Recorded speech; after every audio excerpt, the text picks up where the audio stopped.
So, it's obviously a triggering topic. I really wanted to cover this one. I think it's interesting. I think it's interesting for everybody to sort of like take a different perspective on it.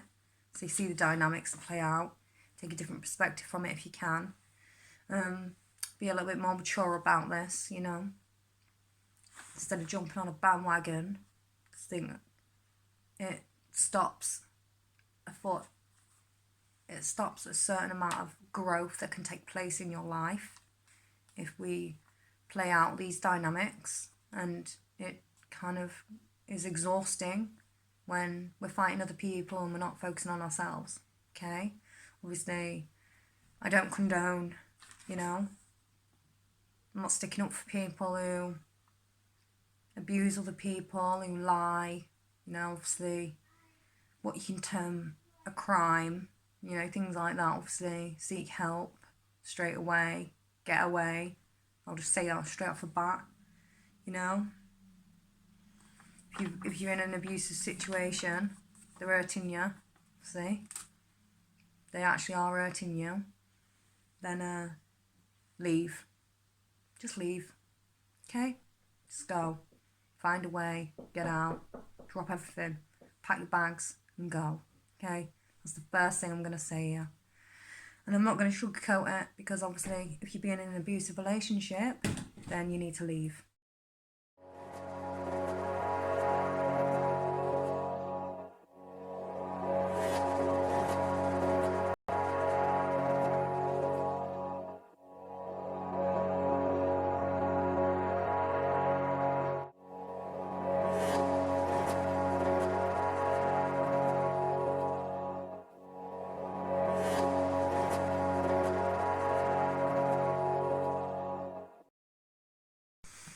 Hello everybody, welcome to my channel.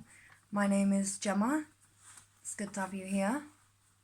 I am an advanced occultist and a criminologist, and today I would like to talk to you all about the narcissists versus empaths, okay? And see the dynamics that play out in this role.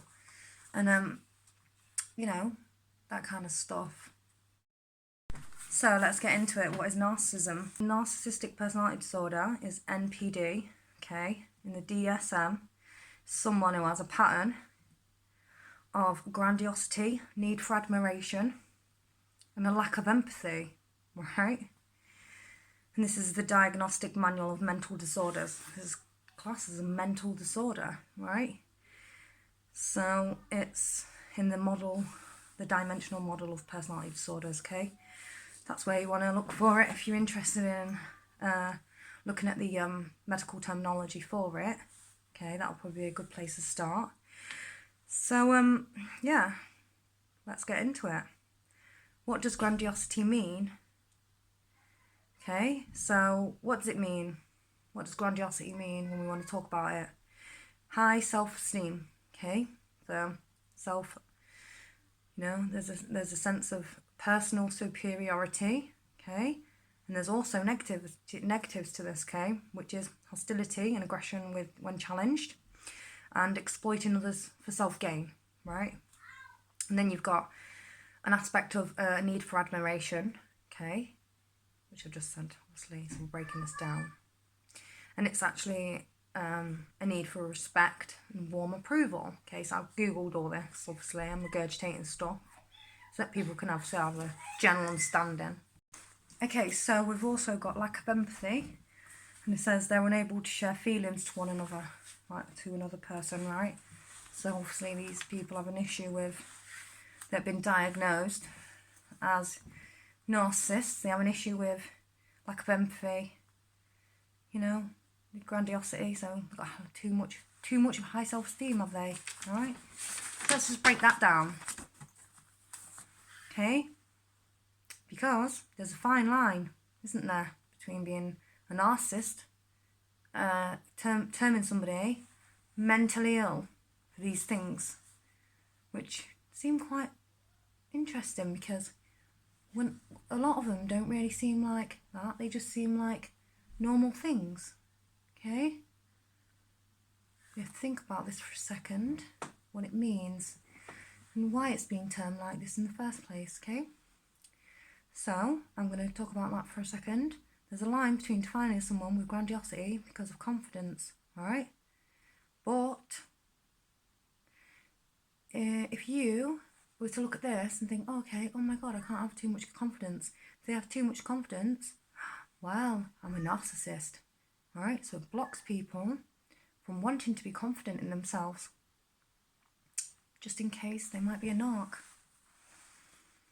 Let's go on. For wanting admiration. Now, this is about respect, so what's wrong with this? What is wrong with it?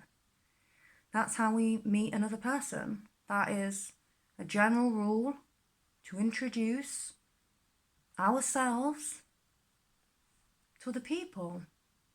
You know, it's kind of like you're meeting people on an equal sort of standpoint, okay?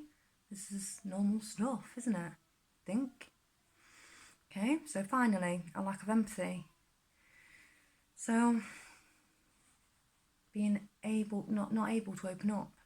Now this is basically what it is, isn't it? Because they can't open up, alright? So, a block is in place here to stop this person. Why? What's that? Why is it blocking them?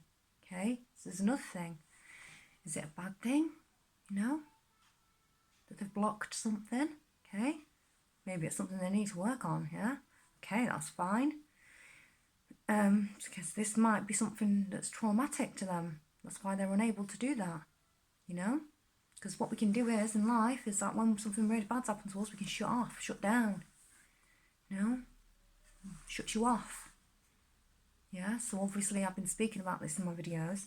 I think it's really interesting now. I'm coming across narcissism and what it's saying. Okay, so we have to understand there now that if someone has a lack of empathy, it's because they've switched off, okay? They haven't processed something.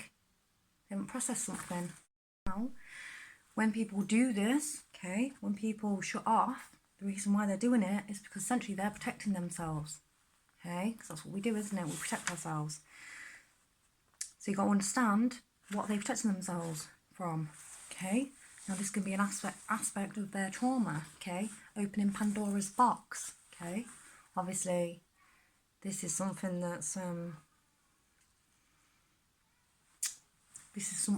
obviously, you know, I'm looking at from a position where I'm going to step away from it and obviously not coin it as, you know, something where, you know, I'm not sticking up for people who abuse people. I'm not doing that.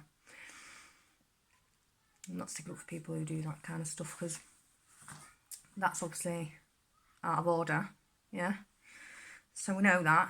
So the reason why I'm saying this is because people can get confused about, you know, where the line is, like between these aspects throughout what narcissism actually is. Now, it can be a heightened self-importance, but so there can be aspects there where, you know, people might be like lying and stuff. Obviously they're not as great as what they're making out to be in the line about it. Obviously there's elements there where you kind of question them things, isn't there? You know, you got to have an element there where someone's sitting there lying to you, then obviously you need to understand that there's a line there, okay, and you need to listen to that, and that's telling you something. That's telling you that obviously that person, you know, is not a truthful person, okay? That's a red flag. So obviously I'm talking about things in this. There are red flags, okay? And I do understand that, you know, people, you know, are arseholes, okay? Are people more arseholes? And it's true, right? But then you've got to understand that this can also block people off from actually becoming normal, confident people themselves, okay? So as an empath, that might stop you from becoming a confident person, making choices because you don't want to come across as a narcissist, okay? So you've got to be careful. And I'm not being like horrible or anything, but it's kind of true. So we have to see this now where there's a dichotomy that plays out, okay? So let's move on. There's a dichotomy that plays out with narcissists and empaths. So why is this? Okay, what is going on? They're almost opposites, right? So, let's take an example. Empaths are pissed off because narcissists don't open up. Empaths are annoyed because narcs think so highly of themselves and they don't consider them. And empaths don't like it when a narc demands respect, but they don't meet them in the same response back. Okay? So I can see and understand this because I've been in situations with people that are like this. Okay? But it's not up to me to define whether they're a narcissist or not. And to label them. Okay? And to confront them with it. And to try and fight it with them. Okay? That's important. My advice to anybody who's going through this situation is just leave. Okay? Don't try and change them. Just leave. Okay? They're just not for you. And that's the best way to see this. Instead of getting tangled in, he said, she said, how they're treating you, stuff like that. Okay? You're probably better off leaving them when you could probably go find your own healing somewhere else or whatever. I'm going to go into this now. Okay, the different types of empaths. This is important. I went through the narcissists, now let's go through the empaths. Okay? So, you've got, in psychology, you've got the cognitive empaths, right? And it's identified in psychology as an ability to see someone's perspective without necessarily feeling the emotions that come with it, okay? So that's being able to step away from a situation to understand that somebody's going through something, but you know as well at the same time that, you know, that person can understand at the same time without getting involved emotionally, okay? This is important. And then you've got the emotional empath, which obviously they're emotionally invested, okay, in that other person, emotionally, right? And usually, okay, no offence, but usually people who are on the bandwagon of narcissism is usually the emotional empath. And the reason why I say this is because they are emotionally invested in that other person. But not just because of that, it's because they are also triggering traumas. Because you're emotionally invested, there's an aspect there where a trigger is taking place in your life as well. This is why you are emotionally invested. Okay? And this is showing you, okay, the person who is an emotional empath, where you can learn or you can understand where your progress is needed in your self-development, because they're triggering you. If you're thinking about, you know, people in your life like, oh, my mum used to do that to me, oh, my dad used to do that to me, that's because they're triggering that response in you because you need to heal that. There's another element to empathy. Okay, now this is the compassionate empath. And these ones are very different and unique because they're there. Okay, they're experiencing that emotional turmoil whilst they're with you, like listening to you. They're there and they're with you experiencing that same event that's taken place. Now this is a gift. This is a clairsentience gift. Okay? Now people probably won't say this, but it is. Okay? So there's an element there where you are gifted. Now this is where probably extrasensory perception comes in. Okay?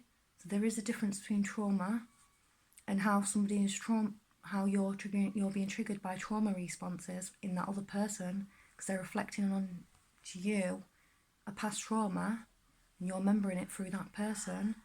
And obviously then there's a compassionate empathy where they're going back with that person and experiencing them events. Okay, now this is obviously the gift that you would have if you can do that. Okay, that's clairsentience. This could be counterpart energy. Okay, this can be somebody obviously who you have a meaning in that person's life. You could probably soothe their soul in some way. So, if I understand that there's different elements to what an empath is, okay, and I've just defined them, and we also understand that, you know, the narc and the empath, and their play out, you can understand now. I'm going to focus on the emotional empath now when I go through this, because usually it's the emotional empath. They are unaware of what they are looking at, what they see. Okay. The reason why I say this is because sometimes you can trigger your emotional empath, you can trigger your emotional responses by, you know, seeing certain aspects in that other person, okay, like I said.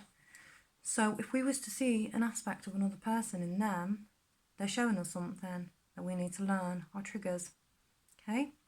So these triggers are important because they're something that we need to heal in ourselves. So if we're seeing that in somebody else, you know, is there an element there where is that person playing that role to essentially to show you? Now, if they're unconscious about this, then obviously it's not going to work. It's not like you're not working together, you know, because you can work together in these dynamics. If you can see a trauma, or if you can see somebody's a trauma that you need to work on, and if you are mature enough, you can understand that you need to work on this. But if you both see it, you both understand, and you can see them in other people. You can see other people, aspects of your own trauma through other people. Okay, aspects of other people through them. Okay, then you have to understand that you can be mature enough to either work through this. If you're both mature enough, okay. And if you're obviously not mature enough, or one person won't, and the other one person will, then you just sort of move on, okay? Because that won't work. Because usually when we're in relationships, it's not plain sailing, especially if we've been through traumatic experiences in our lives. It's normal for us to be triggered by each other to a degree. So if I was to be with somebody and they were to trigger me to a degree, it's because there's an element there where I need to heal that aspect. Now, if that person's consciously doing it, it's different, isn't it? We can play that role, we can learn, and then we can move on. But obviously, if that person is unconscious about their actions and they're hurting you, then that's not going to work, okay? That dynamic won't work out. Now, let's go on to this dynamic that won't work out, because this would mean that there's a malfunction taking place somewhere in this relationship where somebody's unconscious of those aspects that they need to heal in themselves. So therefore, it's not going to work. And it simply isn't, and that's where you got to leave. You just take them lessons that you learnt with you know, on.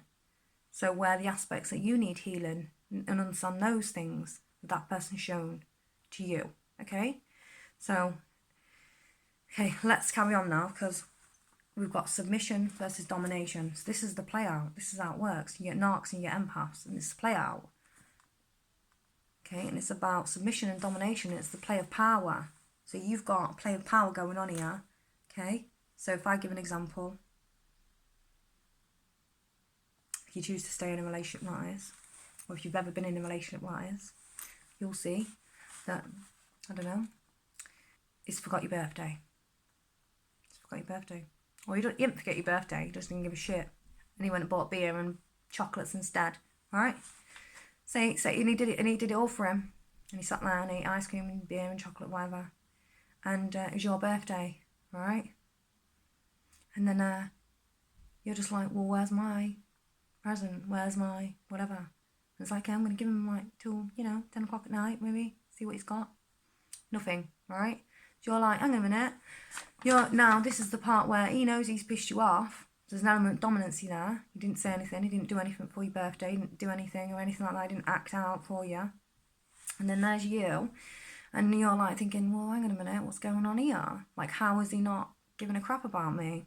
He's not showing any affection. He's not showing anything. But he has got dominance over you because it's an aspect of control. Okay? So this is how it plays out. You've been submissive to that point where you say something, oh, well, why didn't you get me anything? And then now the roles reverse, and there's you taking that dominancy role, and then, there's an aspect there where he doesn't say anything, or, whatever, and there's an act where he takes a submissive role, maybe. But if he doesn't, you're fucked, because he's going to take that dominance role, don't you? Anyway, it depends what kind of relationship it is.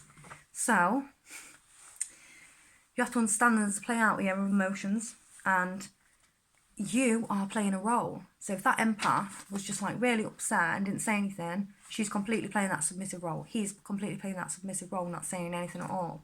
Okay? But there is a dynamic there where you can switch roles. Okay?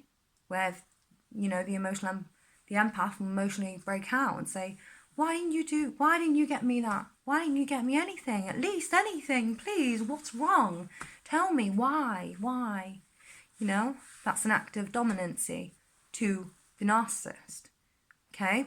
And it is an act of dominancy because you're sticking up for yourself. Now, is that wrong? No, I'm not saying that's wrong. It's not fucking wrong at all. Right? You stick up for yourself. But, unfortunately, this is how it plays out. Okay? So, what I'm trying to say is, at the end of the day, is that you can sit there and be in a relationship with somebody who don't get you whatsoever, okay, isn't willing to consciously work with you on a partner level, on a team-based level, or if they're not going to work with you, okay, through these traumas and these emotions, and they don't care, okay, if they're not ready to work through those things, then you have to walk away, essentially, because that person is not ready for you. That person is not for you. They're not ready for you or not for you.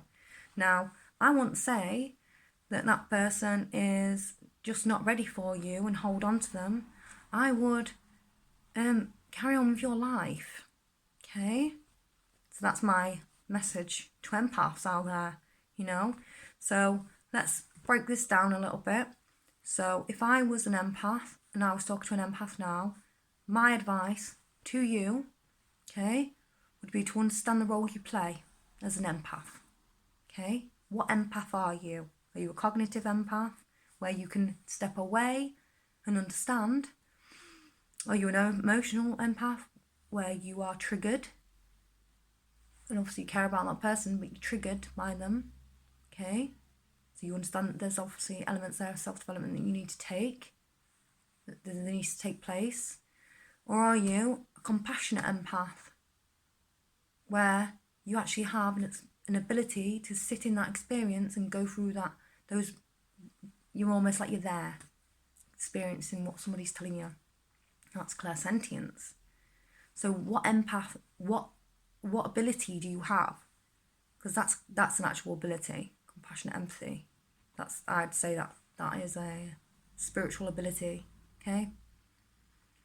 So, which one are you? So, understand this, because this is important for you and your self-development. And then you work from that, because this is an aspect of you and who you are. And obviously, we all get triggered in life by people. Obviously, that's normal for us to have emotional empath, abilities to feel, okay? And I don't know about narcissists, because I'm not one personally, but I've never experienced being one, so I can't comment on those. But, you know, let's just understand who you are and then what role they're playing in your life, okay? Because if we can do this, you know, it might be a hard pill to swallow, but if we can do this as an empath, then you're on your way to sort of figuring out. Because this is what I would want somebody to tell me. This is basically why I'm saying it, because I would want somebody to tell me this. If I was to go back in the day and I needed some sort of support, this is basically what I'd say. If I could go back and tell myself what I needed to do. So what I'd do is, if I was to give myself advice, I'm giving it to you. Well, to be honest, I wouldn't get wrapped up in what narcissism is. So don't get wrapped up in narcissism, okay? Because there's a fine line. Because, you know, an element of grandiosity is needed for an element of success. You know, you have to have some self-confidence. You know, and I understand that the empaths sort of suffer with this lack of confidence. okay? And then obviously, you know, admiration is normal. You know, there's an element there where respect needs to take place and it's equal. And you're not bad if you stick up for yourself, okay?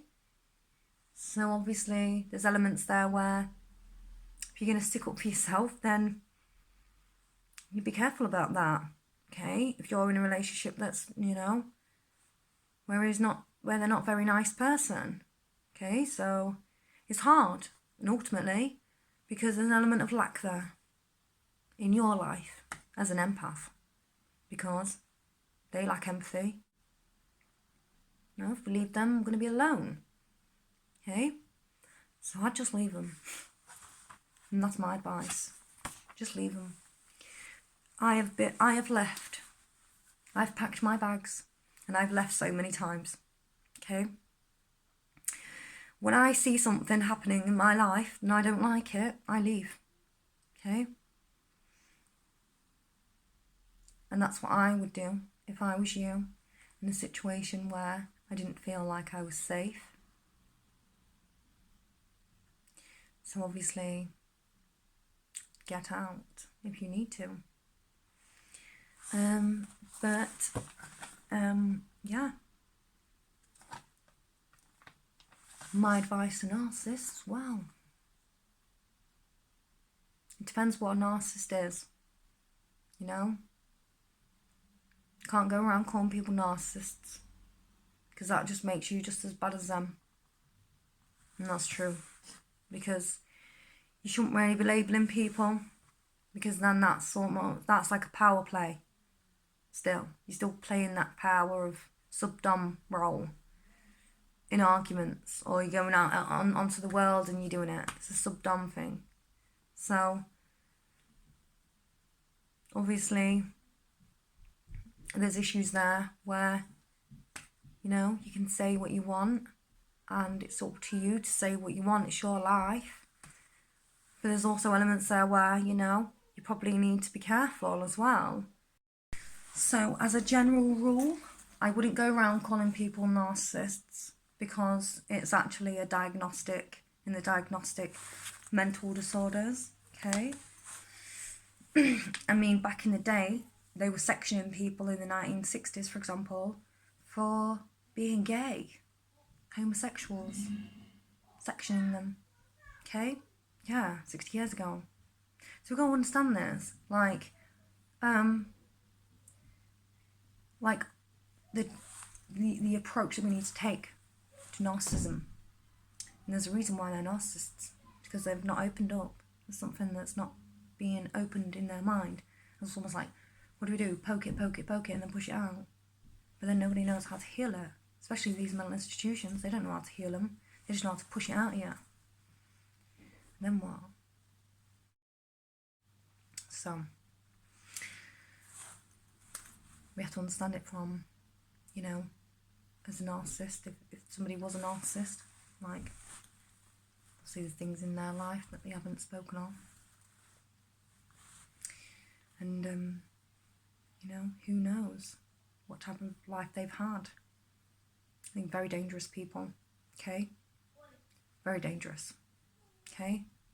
So, obviously, this is also borderlines, narcissism, sociopaths as well, okay? So I'm just letting you know. Obviously, if you're getting involved with these type of people, you don't realise what they are, then you figure out after, you know, they cause a lot of destruction in our lives, and we don't need to do that, okay? So it's about ourselves. As an empath, focus on yourself, and that's the most important thing, is you, okay? And if you need to get away, you get away. If you like my content, like and subscribe, and I will definitely be back with more. Take care.